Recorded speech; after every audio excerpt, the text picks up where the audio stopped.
Bu videoda altın ve doların, ünlü analiz uzmanlarınca yapılan yorumları ile beraber, cevaplandırdığı sonuçları hakkında, kısa ve öz bir şekilde bilgiler paylaşacağım. Bu bilgiler yatırım tavsiyesi değildir. Bu videoyu izledikten sonra, videonun size bir faydası olduğunu düşünürseniz beğenip abone olabilirsiniz. 18.36'ya kadar yükselerek tarihi bir rekor kıran dolar kuru, 20 Aralık gecesi yapılan müdahale sonrasında 10 Türk Lirası seviyelerine kadar düşmüştü. 3 Ocak'ta açıklanan enflasyon verisinin ardından 14 Türk Lirası sınırına dayanan dolar kuru, Amerika Birleşik Devletleri enflasyon verisinin açıklanmasıyla bir nebze de olsa geriledi. Haftanın son iş gününde, anlık olarak 13 Türk Lirası 50 kuruş seviyesinde seyreden dolar kuru, için bugün saat 14.00'da açıklanacak Merkez Bankası'nın açıklayacağı para politikası kurulu kararı bekleniyor. Merkez Bankası, Eylül ayından itibaren ardı arkasına politika faizinde indirim yapmıştı. Son olarak Aralık ayında 100 baz puan indirim yapan Merkez Bankası, politika faizini %14'e çekmişti. Merkez Bankası'nın bu ay politika faizini sabit tutması beklenirken, dolar kuru tahminleri nedeniyle hakkında Bankacılık Düzenleme ve Denetleme Kurumu, BDDK tarafından soruşturma başlatılan ekonomist Selçuk Geçer'den dikkat çeken tahmin geldi. Türkiye'yi İran pozisyonuna düşürür. Amerika Birleşik Devletleri'nde son 39 yılın zirvesine çıkan enflasyona dikkat çeken Geçer, Amerika Birleşik Devletleri Merkez Bankası'nın, FED, faiz artırma ihtimali üzerinde durdu. Amerika Birleşik Devletleri'nin enflasyonla mücadele etmek için elindeki tüm enstrümanları kullanacağını belirten Geçer, FED'in Mart ayından itibaren faiz artıracağı konuşuluyor. Yüksek enflasyon Amerika Birleşik Devletleri'nin bir numaralı sorunu haline geldi. FED Başkanı ve Başkan Yardımcıları peş peşe açıklamalar yapıyor. Kritik mesele burada, faiz kararı Mart ayına mı kalacak yoksa daha erken 25-26 Ocak toplantısında bir karar gelecek mi? Genel beklenti bu ay için sabit olması yönünde, FED Başkanı Powell gerekirse beklenenin üzerinde faiz artırımı yaparız diyor. Avrupa'da da durum farksız. Gelişmekte olan ülkeler bu duruma karşı faiz artırmaya devam ediyor, Türkiye ise faiz indirimine devam edecek gibi görünüyor. Makas her geçen gün açılıyor, ödemeler, dengesindeki problemler artmaya başladı. Kasım ayı itibariyle cari açık vermeye başladık, net hata noksanın yüksek geliyor olması, Türkiye'nin gri listeden kara listeye geçmesi büyük tehlike. Bu tüm kanalların tıkanmasına, dolarda sert hareketlerin ve yüksek enflasyon görülmesine yol açacak. Eğer ki açıklanamazsa Türkiye'nin İran pozisyonuna düşürür, ifadelerini kullandı. Dolar 9 Türk Lirası olur mu? 14 kırılırsa 26 TL'yi görürüz. Dolar kuru hakkında tahmini yapan Selçuk Geçer şu ifadeleri kullandı. Merkez Bankası rezervleri swap hariç 56.9 milyar dolara yükseldi. Her geçen gün eksi rezervler artıyor, Merkez Bankası bankalar üzerindeki müdahalesiyle doları şu an için 13,50 seviyesinde tutuyor. 13'ün altına gitmeyen, 14'ü her geçen gün zorlayan, agresif hareketler yapmaya hazır olan bir dolardan bahsediyoruz.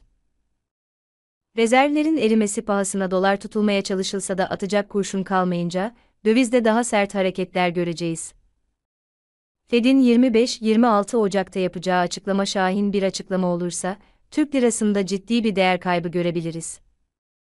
14 kritik bir seviye, 14 kırıldıktan sonra çok hızlı bir şekilde 15, 16, 17, 18 Türk lirası seviyesine adım adım ilerleyecek, 9 Türk lirası olabilir mi?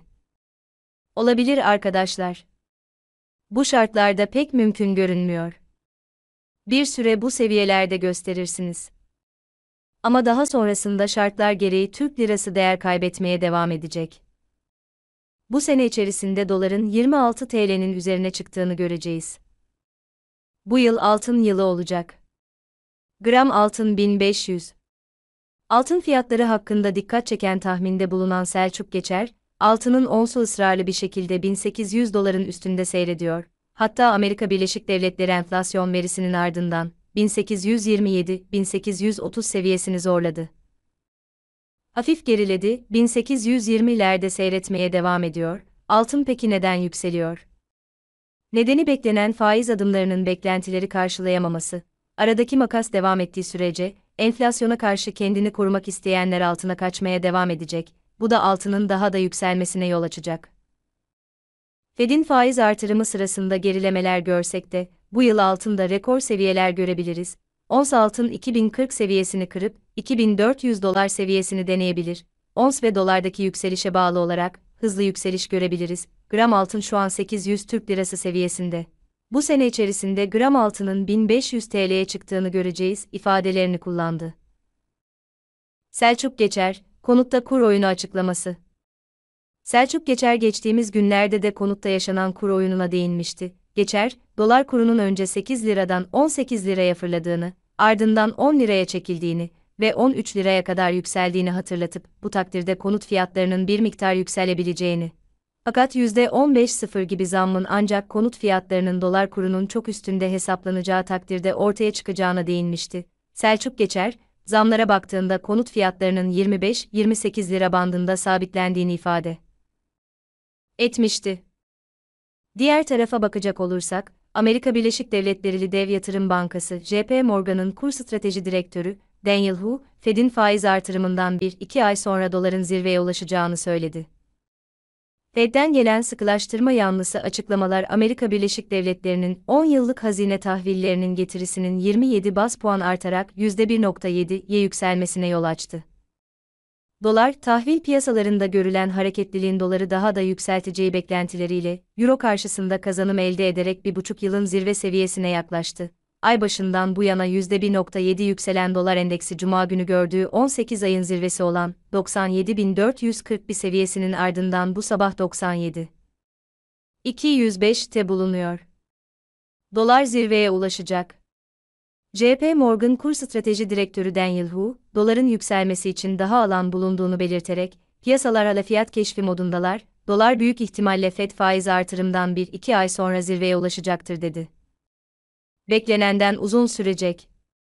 Piyasaların Fed'i yakalamaya çalıştığını çünkü şu anki döngünün daha önce hiç görülmediğini vurgulayan Hu, Fed salgından kaynaklanan tedarik sorunları çözüldüğünde fiyat baskısının azalmasını bekliyor. Ama son zamanlarda bunun beklenenden uzun süreceğini düşünmeye başladı dedi. Piyasalarda enflasyon beklentisi. İç piyasalarda ise enflasyonun, Ocak ayında yapılan elektrik ve doğalgaz zamları ile asgari ücret artışının etkisiyle birkaç ay boyunca yükselişini koruyacağı tahmin edilirken, dolar kurunda da endişe artıyor. TL'nin birikimli değer kayıpları, asgari ücret zammı ve artan enerji fiyatları ile tüketici fiyatları endeksinin yani TÜFE'nin, Ocak ayında neredeyse 20 yılın zirvesi olan %46.68'e yükselmesi bekleniyor. Değerli izleyicilerimiz, elimizden geldiği kadar kaliteli bir sunum ile sizlerle videolarımızı paylaşıyoruz.